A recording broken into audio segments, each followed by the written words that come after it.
बार के G20 शिखर सम्मेलन को भारत ने नए आयाम देने का प्रयास किया है। और ये भारत मंडपम के दृश्य जो सीधे आप तक पहुंच रहे हैं, ये भारत मंडपम जिसमें अब से कुछ ही पलों के बाद, औपचारिक स्वागत के बाद कुछ ही पलों बाद पहले सत्र का शुभारंभ हो जाएगा और जिसमें गंभीर विमर्श, गंभीर चिंतन सामने आ सकता है। भारत इस वक्त इस बात को सुनिश्चित कर रहा है कि सभी देश एकजुट हों। ऐसे में जब पूरे विश्व में इस वक्त देखा जा रहा है कि सब अपने स्वार्थ, अपने विकास को लेकर आगे बढ़ रहे हैं, भारत ने एक आवाज बुलंद की कि विश्व को एकजुट होकर आगे बढ़ना होगा, तभी संपूर्ण विश्व का विकास हो पाएगा। जलवायु परिवर्तन की चुनौती हमारे सामने है, सतत विकास लक्ष्यों को 2030 तक हासिल करने की चुनौती हमारे सामने है। ऐसे में कोई भी देश अकेला इन लक्ष्यों को प्राप्त नहीं कर सकता। ऐसे में सभी को एक मत होकर एक पृथ्वी के लिए कार्य करना जरूरी है, क्योंकि सभी देश एक दूसरे से इंटरकनेक्टेड हैं, जुड़े हुए हैं। इसीलिए सभी देशों को एकजुट होकर सबको एक साथ मिलकर एक कुटुंब की तरह निर्णय लेने होंगे और ठोस कार्य को आगे लेकर, लक्ष्यों को लेकर आगे बढ़ना होगा। तभी हम साझा भविष्य, एक भविष्य हासिल कर पाएंगे। जो चुनौतियां हमारे सामने हैं, चाहे उसमें हम विश्व शांति की बात करें, विश्व की समृद्धि की बात करें, विश्व कल्याण की बात करें और उन देशों की बात करें जिन्हें अभी तक विश्व नजरअंदाज करता आया है, उन सबको अगर आगे लेकर जाना है, विश्व को वाकई विकास करना है, तो भारत ने इसे परिभाषित किया है कि सबको सामूहिक जिम्मेदारी लेते हुए मिलकर आगे बढ़ना होगा, मिलकर कार्य करना होगा।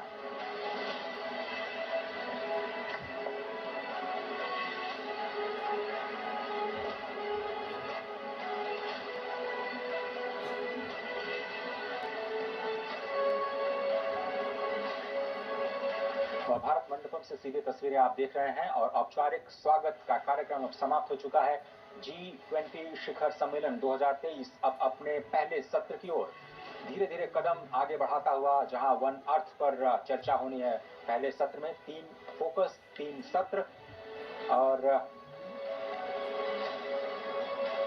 अब फिलहाल जो देशों के राष्ट्राध्यक्षों का आगमन का इंतजार इस वक्त हो रहा है और भारत मंडपम में पहले सत्र के औपचारिक आरंभ से पहले प्रधानमंत्री नरेंद्र मोदी के द्वारा विभिन्न राष्ट्राध्यक्षों का औपचारिक स्वागत का सिलसिला जारी। स्टूडियो में इस वक्त अंशु जोशी जी हमारे साथ हैं, GNU की प्रोफेसर। बड़ा फोकस भारत की जो अध्यक्षता है वो अब अंतिम चरण में आ चुके हैं।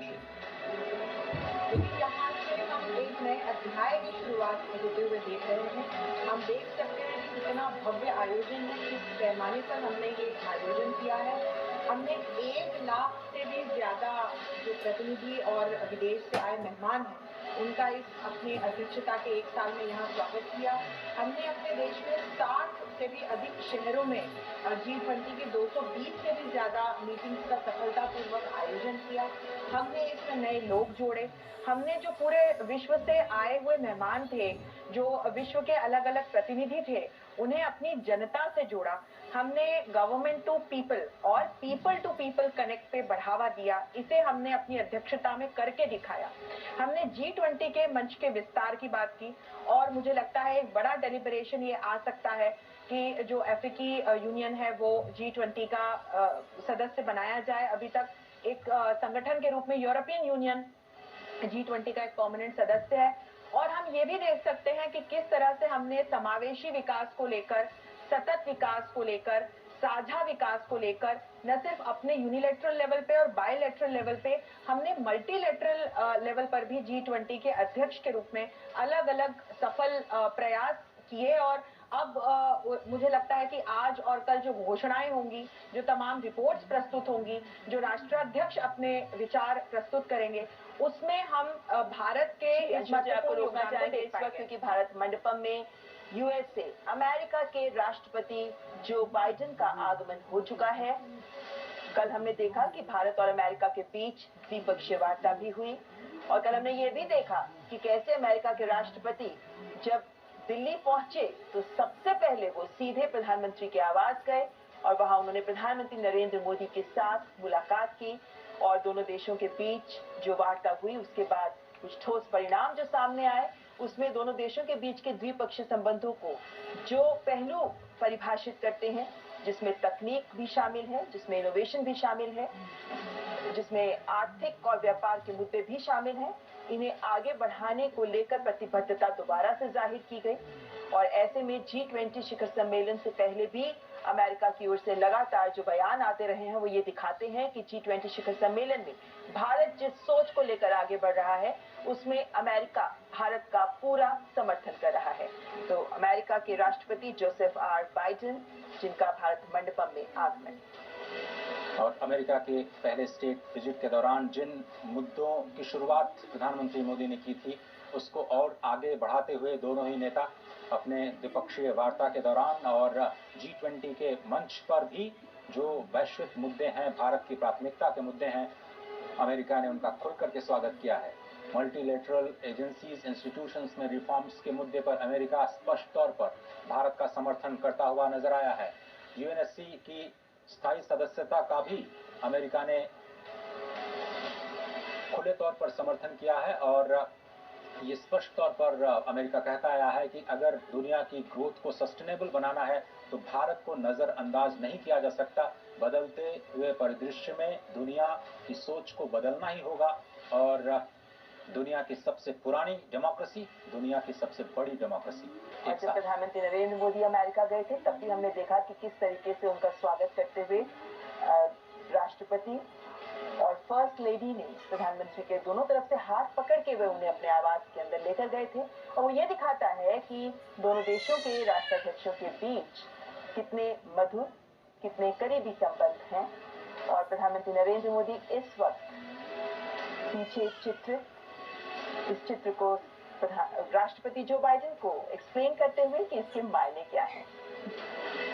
समय का चक्र हमेशा चलता रहता है।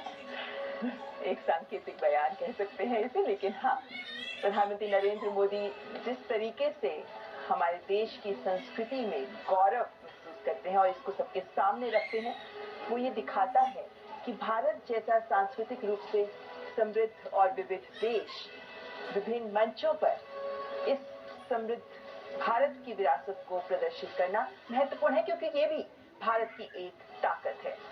तो अंशुल जी, मैं ये भी जानना चाह रही थी आपसे कि हम जब जन भागीदारी की बात करते हैं तो हमने देखा कि विभिन्न एंगेजमेंट ग्रुप्स में, उदाहरण के तौर पर महिलाओं की अगर मैं बात करूं तो आंगनवाड़ी वर्कर्स तक लेकर यहाँ तक कि जो स्ट्रीट वेंडर्स हैं उनको भी लिया गया, यहाँ तक कि जो असंगठित क्षेत्र की महिलाएं हैं जो घरों में काम करती हैं उन तक भी पहुंचा गया।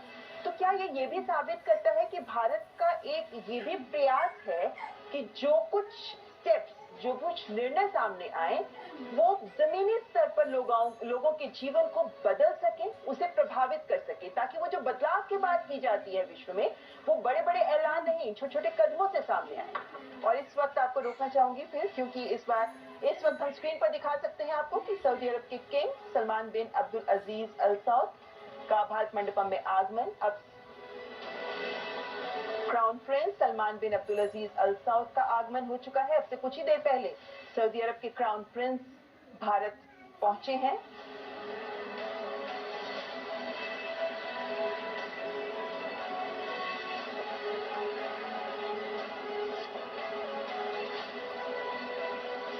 सऊदी अरब के क्राउन प्रिंस मोहम्मद बिन सलमान भारत मंडपम पहुंच चुके हैं और इस वक्त कुछ ही देर पहले हमने देखा कि उनका भारत में आगमन हुआ था और सऊदी अरब के क्राउन प्रिंस का स्वागत प्रधानमंत्री नरेंद्र मोदी के द्वारा किया जाएगा भारत मंडपम में। बहुत ही महत्वपूर्ण सदस्य G20 का सऊदी अरब, क्योंकि पूरी दुनिया में हम जो फ्यूल क्राइसिस देख रहे हैं उसको समाधान देने में सऊदी अरब की बहुत ही महत्वपूर्ण भूमिका रहती है और जो कच्चे तेल की कीमतें हैं पूरी दुनिया की अर्थव्यवस्थाओं को प्रभावित करती हैं।